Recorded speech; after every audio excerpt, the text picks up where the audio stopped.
stucco, and Earl Cahail built those. And the cemetery. Oh yes, I should mention that. There are two little concrete piers at the entrance to the Guemes Cemetery. He designed, and I won't say built because the usual excellent local cooperation provided a group of men, and they built forms and poured concrete and put in hooks, which were to have a beautiful swinging gate to the cemetery. But they ran out of money. So the gate was never built, but on my mother's initiative, a small bronze plaque was actually cast and is installed, and next time you go to pay your respects to Bubbles or someone of that stature, by all means, stop and see the little plaque. But to get back to the real McCoy, it was a job just staying alive when we were youngsters on Guemes Island. If you got hurt and you could somehow get to help, the help was primitive. I was born, as my little sister, 2 years younger, we were born in Anacortes.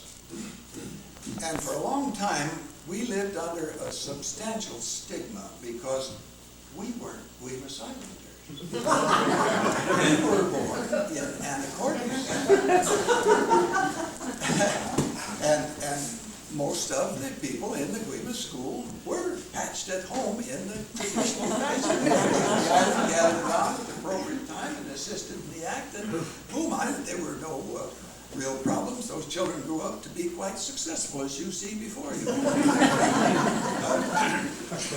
I learned later on that in a large part of the world, people believe that your nativity is established at the moment of conception.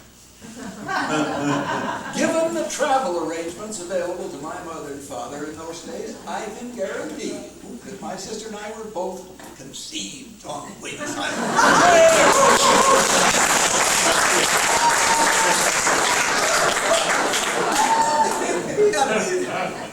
And we therefore considered ourselves proudly heads raised, yes.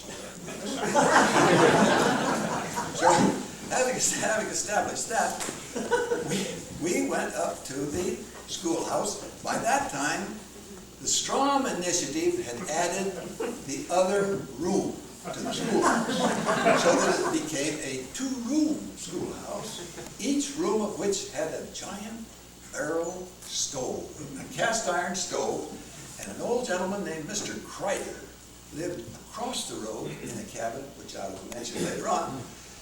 And he got up every morning, good man, and he built fires in each of those stoves and put up the school flag. We knew all was well with the world when we got there at 8:30 because we wanted to play a little before school. You know, we got there a few minutes early if we could, decided to get you out of chores. Get to school a little early. And so it was considered something of an honor to be allowed to get up and put wood in the stove. That only went to those deserving such notice. And butter. I'm sorry? Butter. Butter. Oh yes, we had I have had a lifetime course in what could be called stump ranching. We raised stumps and rocks. We raised the stumps with the dynamite, which my father was quite expert with. He would get underneath the stump with a good long tunnel, and he would put the stick of dynamite down with a long black string of fuse, and then he'd tamp down on top of that till it was all as solid as a cannon barrel. And then he'd stand up beside the stump and he'd say, "Fire in the hole! Fire in the hole! Fire in the hole!" There was nobody to hear it but 2 cows and me.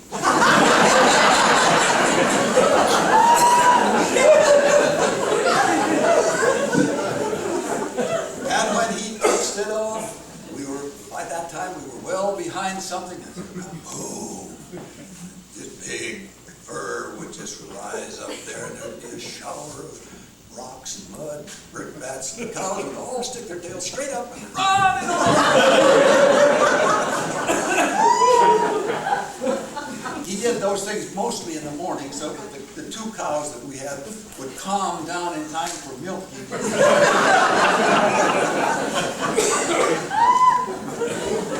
Now, you may well ask, what would a family of four, two little kids and a man and his wife, do with all the milk and cream from two good producing cows? One was a Guernsey, the other was a Jersey. That was always the way, one for rich and one for a little more fun.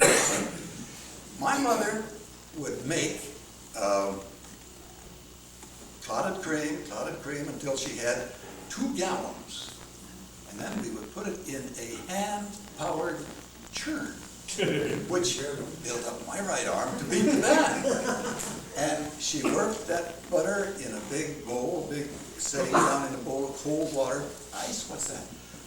And when it was through, she had a mold, and she put it in and squeezed it all up together and clamped it down, and out would come a pound of exquisite butter. At that time, McGregor Allen was a grocer in town, and he sent a truck around. And the truck would come rumbling up, Johnny Wing was in it, and he would trade my mother that butter for, we'll say, a bottle of vanilla or whatever. We didn't find out until much later that there were ladies in Anacortes who were waiting at the store for Alice Cahail's butter. I tell you, nobody died of any diseases. Nobody had any problem. I never heard of any complaints. But Alice wanted to do it. She knew how to do it. She liked to do it. Why, he would give us as much as a nickel apiece for cauliflower sometimes, which we later saw in the store for a quarter apiece. That's what you call the capitalist system, and it worked.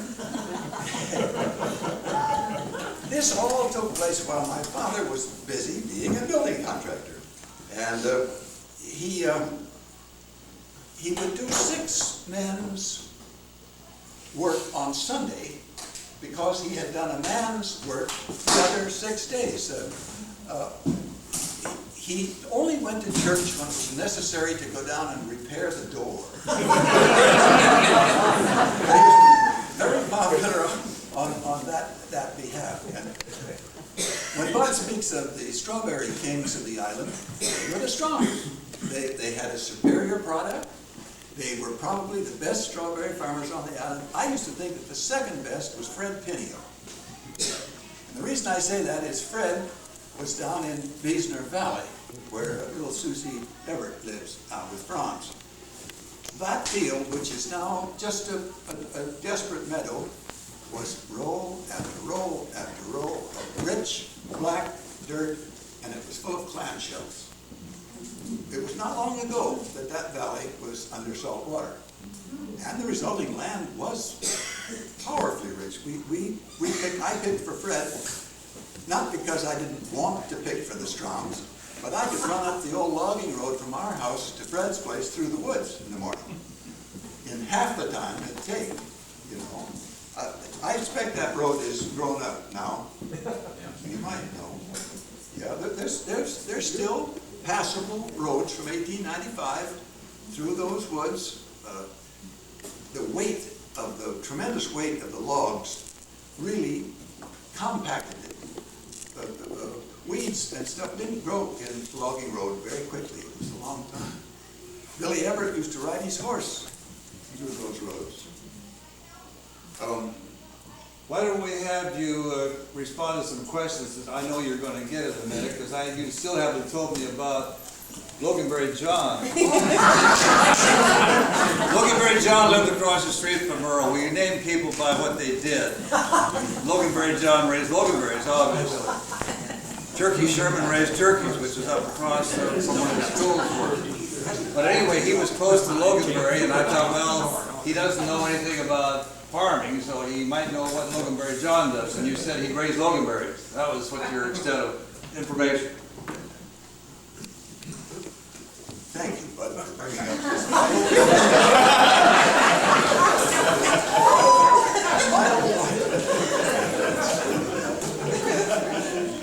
He seemed fit to bring up the ghost, if you will, of one of the very strange characters, and we had strange characters, but Loganberry John had three names. He was called, first of all, he was called Wireless John, and then he was called Telegraph John, and finally he was called Loganberry John.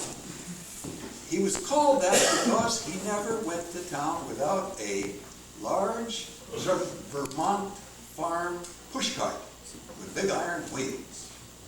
And he did have occasionally a crate of loganberries. He lived across the street from us on what is now Al Bush's property, in what I think probably now is the chicken house. He did not speak to anybody that he didn't have to speak to.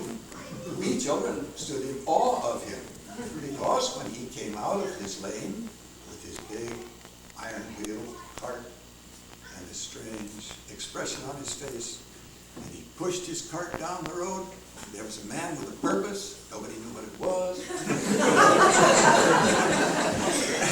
And that's all anybody knows. I don't know whether he died here. I don't know whether he's buried in that cemetery.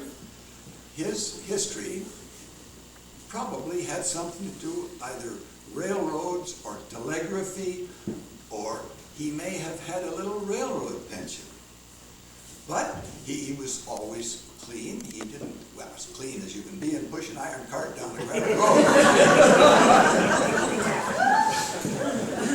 Thank you for that rendition on Loganberry John. We weren't going to get into characters tonight. If you'll notice on the agenda, that's going to be coming up. And we have many more besides Loganberry John. I drew a very artistic picture over here of what depicts what the roads were in the 20s. That's all there were. The road that we think of now connecting West Shore and North Beach, as we call it. What's this road? Guemes Island. What's along here? This is north. That's Guemes Island Road. Whatever that is. It goes down to where Charlie Townsend's was. They're not quite to that part. But here's the main road up to the schoolhouse right there. This road came around what we call, this was the Beesner Ranch. If they talk about the ranches, the Beesners was owned by Nick Beesner, who became a county commissioner, and his son Bill was the one that ran the Guemes Ferry. They put that ferry in, as you know, to accommodate the workers for the shipyard, which went on during World War I. And since they closed the shipyard down after the war was ended, there was no need for a shipyard. But that was the reason for that road. And this was an old logging road that went across there, and I never saw a car go through there. We'd run our cows down there sometimes, and you could go through here as a pathway. But old logging roads, there was one up through here where the Lurbergs were logging, and others back in through here, but only that road that connected the ferry to the Ashbacks and a little bit farther, and then this one circular route that went eastward and then up around the Beesner Ranch, which is right there, and then our ranch, which was right here, my uncle's right there, and the school right there, but there was nothing else, no roads. So that you people that know about roads now, it's a totally different thing. Actually, this road came on South Shore and did go to where the Loman Ranch was. This is where the Loman dock was. This is where the shipyard was. That's where the school was, as you well know. And this is where Loganberry John was, right in here. Marv Shoulz, I think, owns the property now, don't you, Marv? Where's this at now? Where Loganberry John was. Yes, I do. So ask Marv more the particulars on it, but there was a person named Loganberry John who raised loganberries. But besides berry growing and dairying, hay growing, everybody had a hay barn. And everybody had some hay. Sometimes it was just grass. You just let the grass grow and whack that down. We couldn't afford a mower. I'm talking about a sickle mower that you pull with a tractor or horses. And we'd have maybe Louis Shoulz or somebody come down and cut the hay for us. And then we'd put it in the barn where we could sleep in the summer. There's nothing like sleeping in hay. And we'd even raise oats sometime, which are nice and smooth. And the vets always had little things that I never liked that so well. I wish that my folks had raised more oats. I worked for Bill Dolph. Now he in this area, which is Jack Kidd's property, we're right here, by the way, and there's the church, but Jack Kidd is in this house right there. That whole field that we see there now from the store up this way was always Jack Kidd's place. And Bill Dolph rented it to raise some dry peas, and he threshed them there. And I got to drive his 1930 Chevrolet ton-and-a-half truck. That's where I learned to shift in that field. And I got $3 instead of what Donnie and Alice got from it. So I'd gotten, for 3 days, about 10-hour days, so that was a good deal. But anyway, we did raise hay and some, the Reinhardts down at the North Beach, the Ashbacks' grandparents, that whole field, my brother worked for them, and they raised oats in that whole, what is now a wetland. And so every place that had a few cows would have to have hay fields, and this ranch was the biggest one, but everyone had a few. You remember cows, Henry? How many? Probably 15 or 20. 15 or 20 cows. There was a big, and Louis, how many do you have, Marv? I had about 17. About 10, so.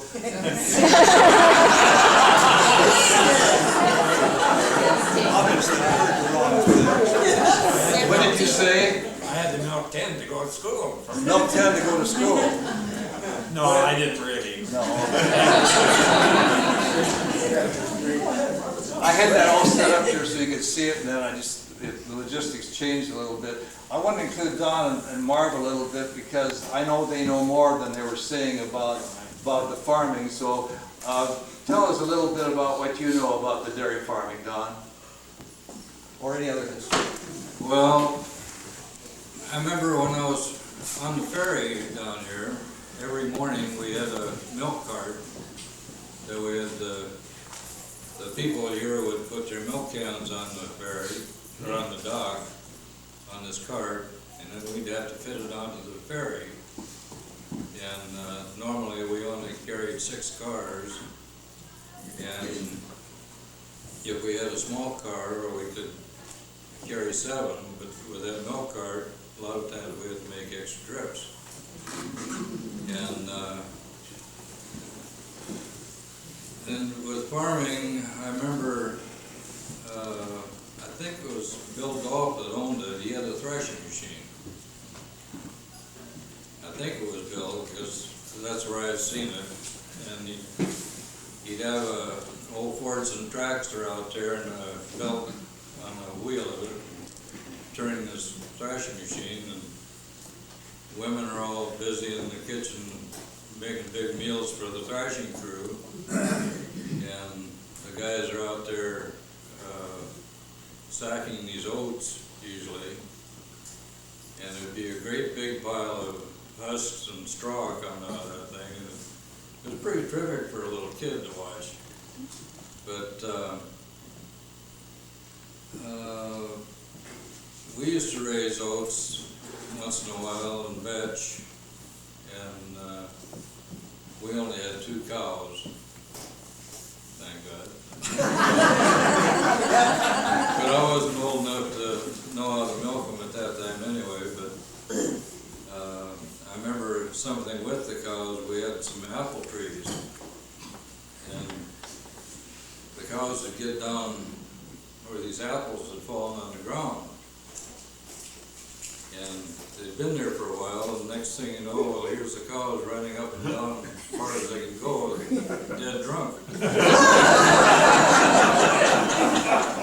So we always had to make sure we got the gates closed. Otherwise the milk was no good.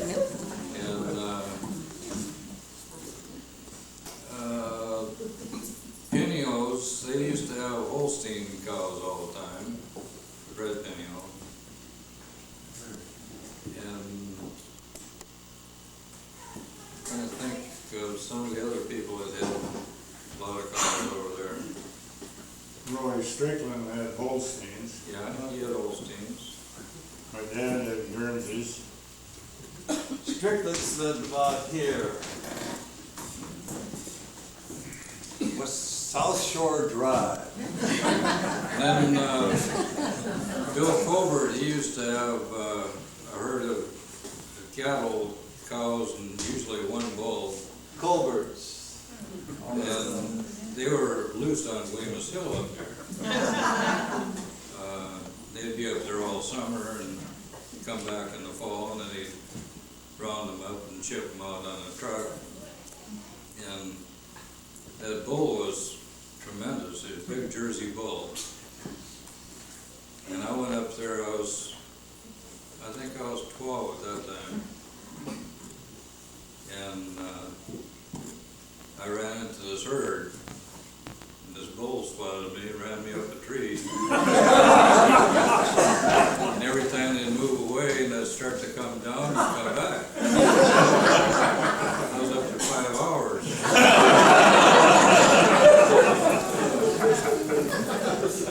Another time he almost got me on the beach down there. Every time I'd come up behind a big rock, well, he'd start roaring again at me.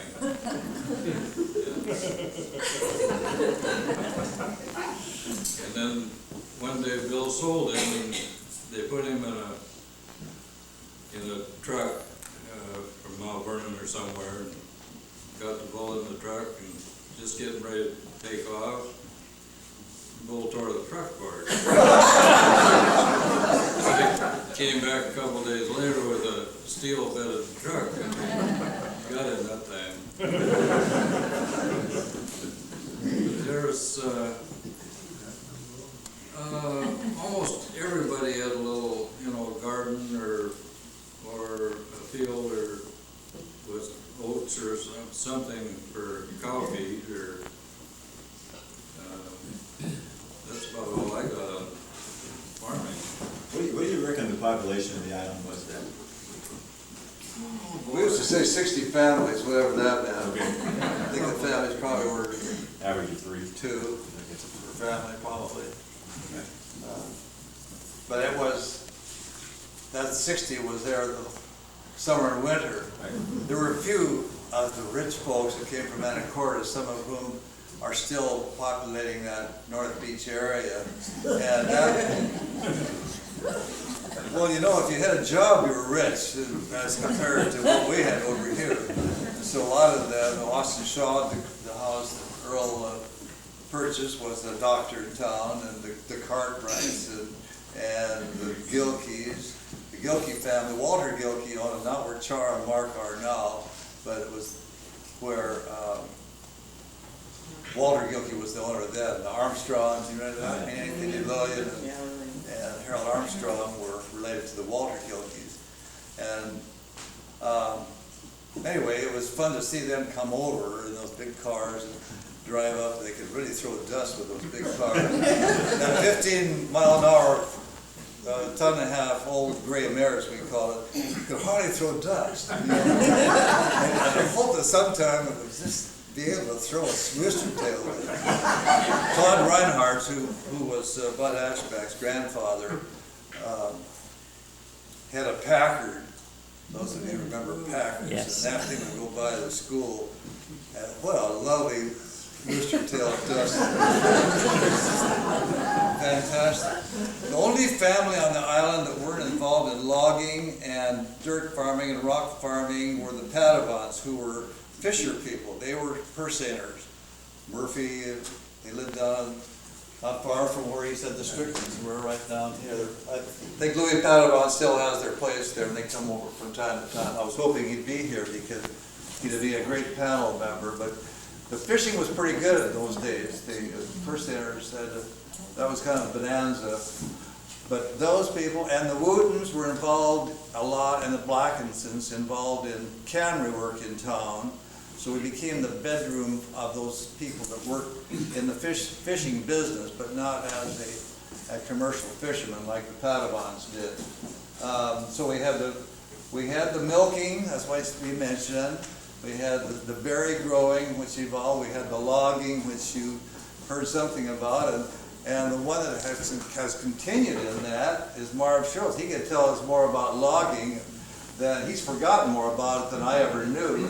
And you don't have some little vignette to tell us about logging? You've logged almost every part of this island, I'm sure. Pardon? Nearly. Nearly, see, so he's now coming on a little bit different. I don't want to force it on him, but I knew he was a big fan of logging. They weren't laughing at you, they were laughing at me, right? You were laughing at me, right? Because I've been proud of what he's done, that he stayed on the island. I think he and, who else has been, is still on the island that was here then? Jim Cagle. Jimmy Kager, He's the oldest. who is in Puyallup. Do the Puyallup, Jimmy always used to say. No, She was off No, it used to be me. but anyway, that's that little bit of history. So we had logging, we had rock farming, we had berry growing, a little bit of fishing, and a lot of bedrooming. I mean that in the sense that this was a bedroom for Anacortes, not those of you who were thinking something else.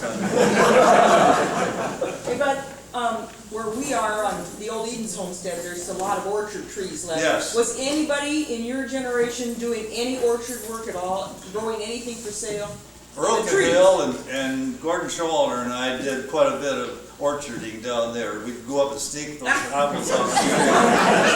We camped down there on the beach, and that house had been reputedly been haunted. And so, what's more fun than being on the beach with 3 scared kids and doing a few, cooking of things that never were good enough to eat, but we would go up and sneak plums and cherries and apples from that sisson ranch. That was called the sisson ranch. There's still sissons in the county, but that was the sisson ranch. But Yes. I know that moonshining was a pretty significant part of times around. The which was? The moonshining. And I know Henry knows a bit about it. Right. Coleman. The future panel that will be forthcoming. I wouldn't want anybody leaving him off the panel He's not going to because jail. he can speak from it first hand. I mean, my recollection of it is all by observing results. I said observing, not sensing. But I'm not going to say any more about it, but he knows a lot about it. And he is not afraid to tell you a lot about it either, because it's first-hand information. That's going to be a great panel. I'm looking forward to that one. Yeah, that's coming up. The names, the most unforgettable characters, as they used to say, there'll be some of those, and we'll have probably something on the schools or other things, but that we're saving that moonshining for a later date. Any other questions you want to push to the panel? Probably kept it too long now, I yes. suppose everybody had chickens, huh? I'm glad you brought that up, because my parents got into chickens, and they had a chicken house down by the beach and the Bush place there. You'll still see some foundation work there if you go down around behind some of those beach homes. And they went over to Jack Island to get some grit for them. Grit was supposed to be the thing to feed chickens, and all the eggs tasted like seagull eggs.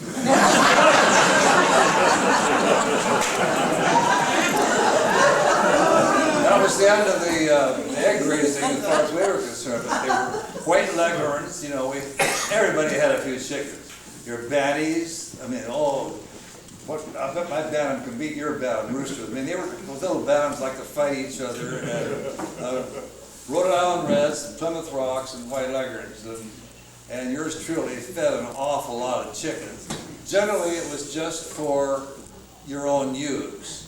And cry a little bit on the day after Thanksgiving because your favorite rooster was put on the plate. But I don't remember any real big chicken farms, but somebody else can help me on that one. Louis Shoulz had a lot of chickens up there.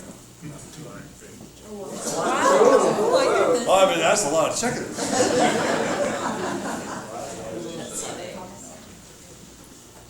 I think that was the only one on the I island. think, go tell them about your chickens. They were gonna get him to talk about chickens.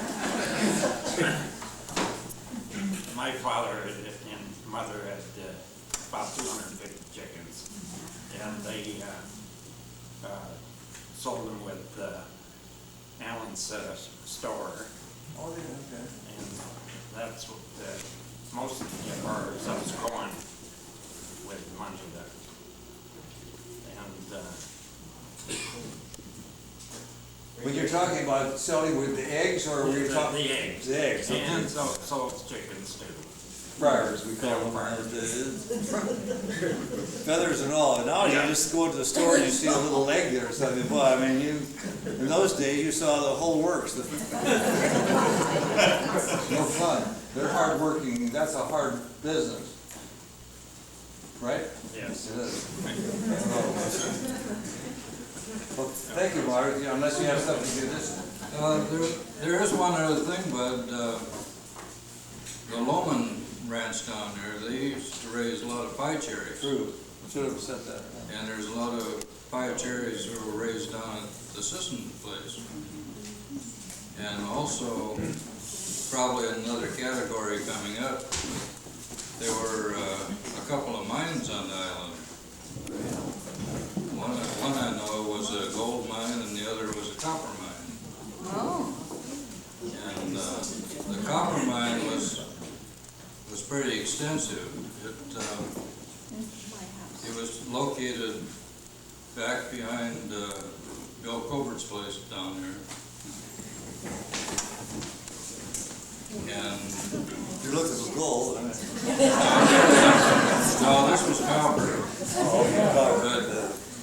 But Bill Cobert told me the tunnel went back into the hillside 700 feet. And for an air ventilation system, they had a hole dug right down into the other tunnel. And it's a wonder somebody didn't fall into it. But I can remember when I was a little kid, walking up to the mouth of the mine. Even then I knew better not to go in it. But the supports were about 2-3 feet away from the walls. And he used to yell into this thing and you'd hear it caving in all over. It's kind of scary. And the other mine was a gold mine, that was down by Sisson's Beach. Oh.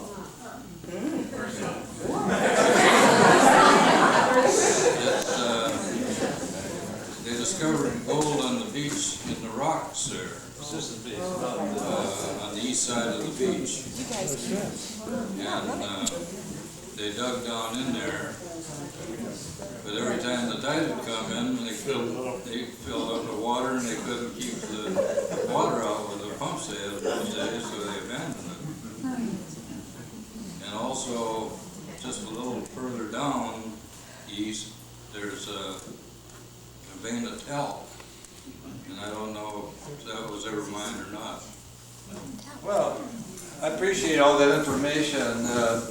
That Loman Ranch with its cherries, pie cherries, was a favorite place to go when the pie cherry season was in. I mean, everybody could go in there for years. Now I see there's a big gate around it. We were looking the other day, you can't eat, but there are still cherry trees there. If you look, just when the road turns up to the... Theater construction, old places. Thank you, John. Louis Shoulz and Bill Dolph both were cutting a lot of wood at the same time, and the ferry, you remember, Don said, carried 7 small cars. Now you got 2 wagon loads of wood and a team of horses and kind of a rickety apron from the dock down to the ferry, and you got low tides also at those times. And it was a kind of a experience just to sit there and watch them unload or load to see whether their could make it up the other side. Sometimes they relieved themselves on the way up, I remember, on the other side. And then it became kind of a problem, but it was interesting to see, because that's maybe all that could get on that ferry, maybe one wagon load. They'd have to wait for a second ferry. And the ferries was at the end of Q Avenue, that on the Anacortes side, so, and a very small, slow-moving thing, so you probably wait an hour to make that full trip back again, time to unload. None of this 15 minutes over, 15 minutes back, or less than that. Anyway, that's the logging part. Yes, ma'am? Yeah, well, my grandpa had a sawmill on the property that my dad lives on now. And I know we lived in the Causland house, and he took that mill and he built tore down the old part of the house and rebuilt most of the house himself with sawing, all the paneling, the cedar paneling.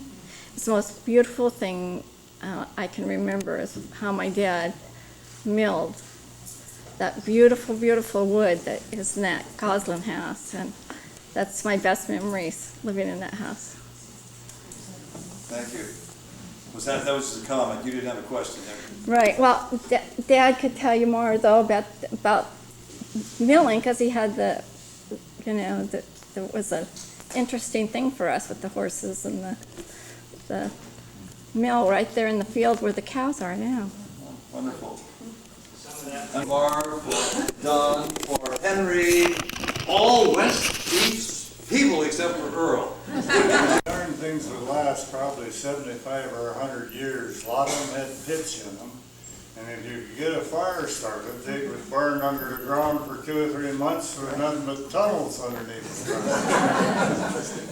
And I've taken some out with bulldozer, and I spent a lot of time. They were still tough, and they're 75 or 80 years old. And usually they use dynamite to blast them. That was the best way to do it. Did you use misery whips back then?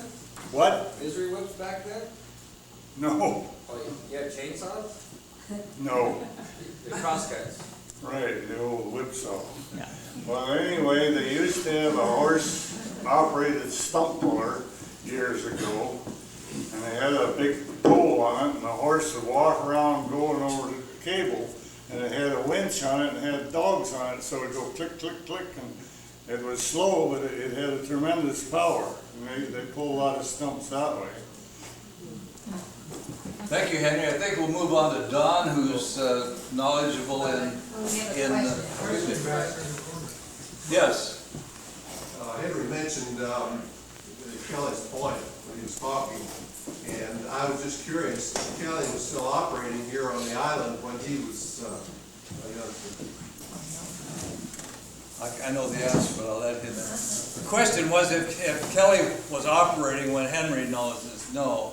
No, I heard about him, but the house was still there, but he was gone before I come here. You know where that point is, don't you? Where Kelly Point is? Oh, yeah, we will.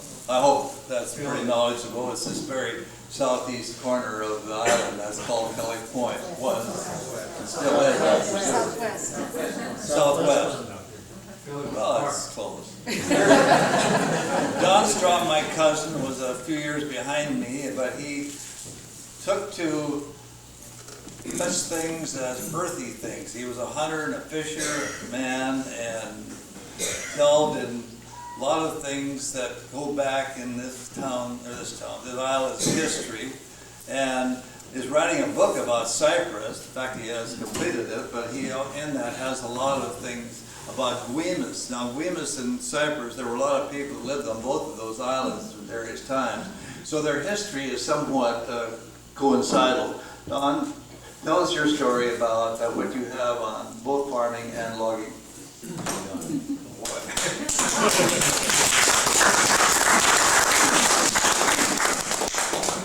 Well, getting back to the logging, like Henry said, there were big logs. And I've got pictures somewhere at home of logs, not on the island here, but Cyprus and or by Anacortes, where they had to cut the logs in 8-10 foot lengths. I mean, they're huge.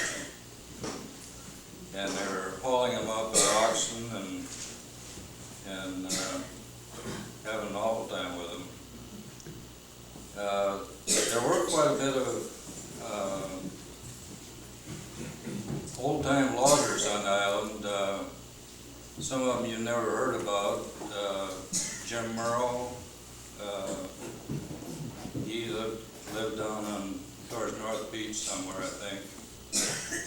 And he logged on both Guemes and Cypress.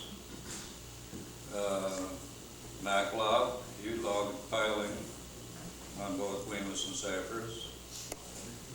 And the first people that came to the island, they had to log all these trees out of the way in order to get farms. And Humphrey O'Brien was the first white person on the island, and he lived down by, well, it's on the South Shore Road, clear down to where it makes a turn. And he had his son-in-law working for him, logging, piling. And then some of the other people here that were logging were, well, Marvin, the later years,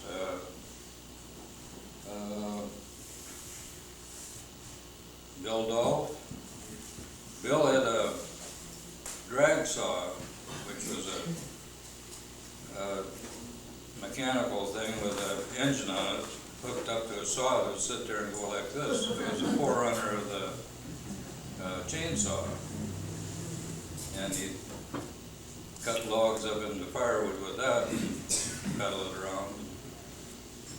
I remember one time my cousin Alice and I were down, little kids down on the beach, and he came down there and he felled a tree and got his drag saw out and he's getting ready to cut it up. And his kid said, hey, if you help us load it on the truck, we'll pay you. Okay. So we got up there in the truck and stacked it up and got all through, and Bill reached in his pocket and he came up with 2 coins. One was a dime. Alice got that. Still has it, doesn't it? And here's a tax token. I got that. See, after I found out what it was worth, we never worked for Bill anymore. But it was kind of funny, I thought. But there were some of the others that were on the island logging years and years ago were Sissons. They had a place down on, kind of on North Beach, only more to the east. I think that's where the old Eden's farm was, I'm not positive. That's right. And they had Pete St. Andrew, he was logging. He was from Guemes. James Matthews, he had a homestead down near O'Brien's place. And Crawfords, Jim Larson, Bill Colbert, Henry Hammill, Edens. They were all into logging. But that's about all I've got on logging, bud. Well, we'll come back to that in a minute, Don. Maybe we'll move over to another area of interest, which I started thinking about as you were talking. Judy was another pretty big time logger, and he logged on Cypress as well, and the marches that ended up on Sinclair Island, or we called it Cottonwood in those days, and they lived down at not far from. You know, we identified everything by who lived where. We didn't have names for roads. They say, well, you say South Shore Road. Didn't have roads. We went down to the ferry landing. Where you go? I'm going on the ferry landing. Well, everybody knows where the ferry lands. Oh, I went by the school. Oh, well, we know where the school is. I went over to Forsy's Pond. Well, everybody knew where Forsy's Pond was, I don't think any of you know where Forsy's Pond is now. Forsy's Pond is located by going to Eden Road on Guemes Road and taking a right for about 3/8 of a mile. And right there is a man-dug pool, which we swam in. I learned to swim practically, or learned to drown. I almost drowned a couple times. And my little book I have back here, I've got a picture of my sitting on one of the pipes in Forsy's Pond. But we're, you know, we went up to Hammill's. Okay, you know where Hammill's is. Went down to Reinhardt's. Reinhardt's was on North Beach. Everybody knew where Reinhardt's lived, but this idea of having to go 412 South Shore Drive, that's confusing. But we knew where the Cahails lived, right? Because I learned to ride a bike on his bike, on his farm, on his bike. So we identified by the people. And you know what? The same people were there in 1925, 1935, 1940. Nobody moved. They were the same place. So when you identifying remark like that, that's where they were. Our people were strawberry growers. People said, what did you do when you were a kid? We raised strawberries and raspberries and loganberries and blackberries. And that was the fun part of it for a little kid, because we had pickers coming to our place on West Beach from June 1 until school started, the latter part of August. Strawberries, those Marshalls that we raised, the certified Marshall strawberry plants. I know that because we sold a lot of those plants and made money during the Depression, I think for something like $2,500. That's right, we dig them out, clip them off, trim them nicely, and lay them very carefully by the hundreds, and then you'd get a sack full. It'd take a lot of them to get 1,000 in there. And that's what we'd sell those certified strawberries. We got those from Herb Causland. If you look on that map over in 1917, there are about 6 properties owned by the Causlands. Frank Causland was the father of the Herb and the Harry Causlands, and their place was this one right across the road here. But he also owned the same property, I think, that was down where the Beals had on Eden Road. And he had Harry Causland had one across the road, and then they had one farther down here on the Guemes Road, plus this one here. So the Causlands had a lot of property, and they were the originators of the certified Marshalls. And we did that for years.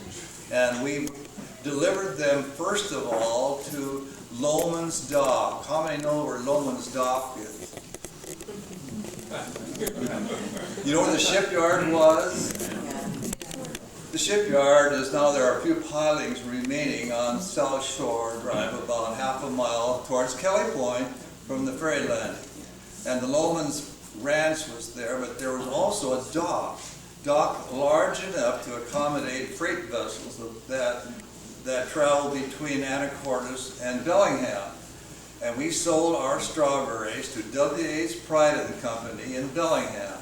These flats, like they have now, 12 boxes to a flat, required covering them with a cover and then single nails on a lathe to keep them in place. And then you took them down to Loman's Dock, and the Alvarine came along and picked those berries up and took them to Bellingham. That was the way we delivered and sold our berries until just about the middle 30s, or close to 1940, probably about 1936. And a barreling plant came, Richardson and Holden came to Anacortes, and they had a barreling plant, and they used that facility for the month of June to take on the strawberries, and they barreled our strawberries. That made it handy for delivering your berries, so that all sorts of people on this Guemes Island became berry growers. First it was the Strom brothers. My dad and my Uncle Julius looked so much alike, they never did go which one was which. He said the Strom boys, and so, well, that was Andrew there. Oh, I thought it was Julius. Okay, well, anyway, they were the strawberry growers until the rest of them. And Dorothy, your dad got involved in it again, the St. Andrews, the Showalters, later times, Hattie Lopp, what's her last name, finally? Well, she married Cream to that Guemes Ferry in the morning. I'll let it go on, Marv. Why don't you pick it up from there? I'm sorry, I'm not a speaker, so. You just spoke, you said I'm not a speaker. I'm a bashful guy, and I just can't talk. I'll turn it over to Earl. He doesn't know anything about farming, except for, tell him about Loganberry John, you know about him. Well, before I do that, I wonder if you tell these good people, how fast did that old strawberry picker's truck of yours go? 15 miles an hour, wide open. I know, because I pushed my cousin Marion off of there one time, and just, I never lived that down. This beautiful girl, she was 3 years my senior, taught me the first grade, and I had the nerve to push her off of that. I didn't mean to push her off, really. She did fall off and skid herself up, and it was probably a month before I went up to Julius's. They would kill me because I did that. But 15 miles an hour, you can almost run that fast. That's what it did, huh? Let me introduce you before you do that. This is unfair for you to just take it like that. This guy, Marvin, first of all, I'll talk about him if he's not going to, but Louis Shoulz was a great logger, and he and Bill Dolph lived on adjacent farms on Eden Road, and right where Marv lives now, well, the Bill Dolph that they talked about before lived on the farm below. And they had a common property line. And sometimes common property lines become an excuse for unhappiness. They had a little thing going there for a while that it was either Barney or Driftmeyer. These are attorneys in town. Barney always represented Bill Dolph, and Driftmeyer represented Louis, and they'd have to settle this thing between their two property lines. And, well, they start a fire in the back sometimes, you know, and you can't always control a fire. There was not such a thing as a fire engine within 20 miles of Guemes, but anyway, then maybe they'd think the other fellow started the fire, and there'd be some little problems that went on there. But that was, this Bill Dolph was, it says Lopp over there, if you want to find out where he lived, that was him. And Mr. Lopp died, and Mrs. Lopp married Bill Dolph. And so that family had a combination of Dolphs and Lopps. Hattie and it sounds funny, but it sounds funny, exactly. Norman and Mac, Lopp, and Hattie were the Lopps, and then Elmer and Orville and Wiggy Dolph came along. Oh, it's nice, they balanced it out 3 and 3. I hadn't thought of that. 3 of those young men died of appendicitis. I just bring that up because this was before penicillin, and of all things in that one family, they were the next farm up from us. That's why I know so much about them.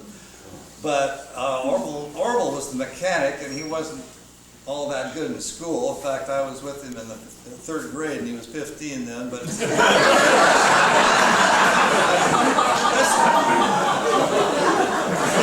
absolute truth. Like Bill said, boy, Orville could really fix those Fordsons.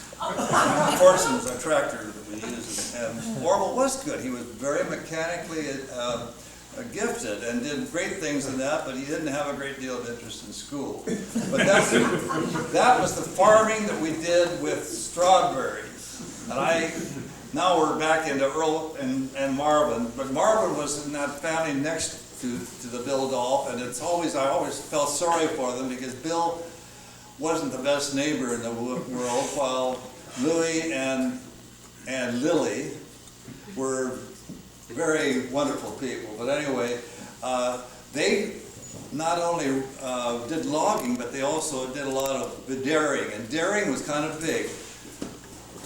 Anything was big on the island because you tried to scratch out a living by sleeping over here and working in town, one of the lumber mills. So if you could have a cow or two and afford a separator, and have Guernsey cows, you'd raise cream and sell the cream over to West Coast Creamery. If you had Holsteins and you want to have a bigger farm, you'd raise the milk and ship it over. But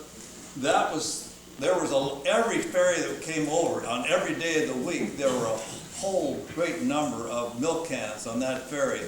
And those deckhens on that ferry, I'll tell you, I used to look at Art and Bernie Hilver, my cousins, and boy, did they have muscles there from lifting those crazy milk cans to get on the ferry. The man at the end, I'm going to skip more on Marv right now.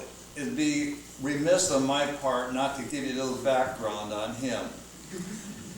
This is a lettered family that he comes from. Mother was a school teacher here in Anacortes, and a very good one. And they had a 1921 Model T, I think. But anyway, Chevy. Are you sure? Truck was a Chevy, yeah, but there was a Model T. No, but the one she drove was a Model T. Absolutely. Okay. Dad had a Chevy, that's true, 1924 for 5 Chevrolet pickup.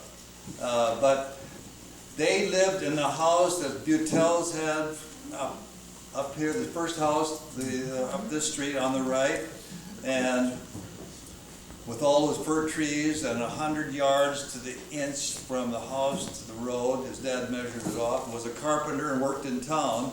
And so Earl was kind of the upper middle class of Anacortes. So they're lettered.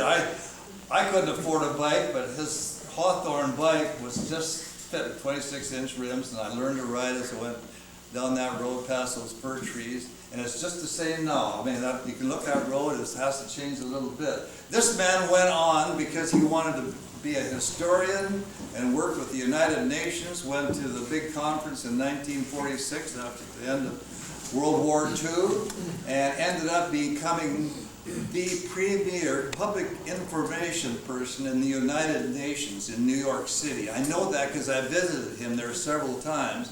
So he chose to come back to Anacortes and said, when Dr. Shaw's house on North Beach became available, I said, Earl, I think there's some property available here, and he chose to come back. I said, I'd go up to 30,000 on that. He offered 23 and got it. I still kept it. It was worth about 50,000 then. I don't know how he came up with that 23. But this man has had a lot to do with photography that you've seen around some of the pictures that have been duplicated about the schools and the island. So he's a professional photographer as well as a ex-United Nations Public Information Officer. I'm really proud, Earl, to introduce you, and you can talk about Loganberry John now. Here's him.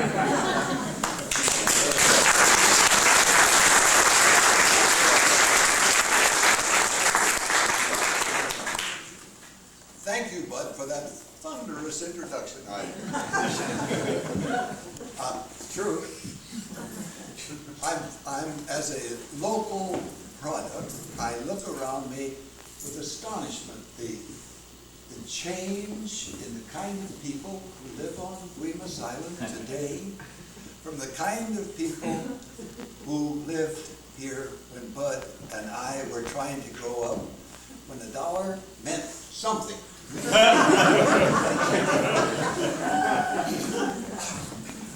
Men would work for 50 cents an hour, and boys would work for 35 cents an hour. When we were not engaged in our usual agricultural games, you know, we played many agricultural games, such as get down on your hands and knees and thin 100-yard row of carrots. That will keep you out of trouble.